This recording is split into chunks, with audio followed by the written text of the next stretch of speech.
Welcome back to another technical deep dive here in the debug zone. Today we're tackling a big question and breaking it down with insights from other users. Hopefully this clears up some misconceptions and helps you get the answer you need. So buckle up, stay a little curious, and let's jump right in.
And that's a wrap.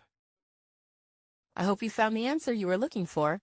If you did, take a second to hit that subscribe button. It really helps out. And let me know in the comments which solution worked best for you. See you next time in the debug zone.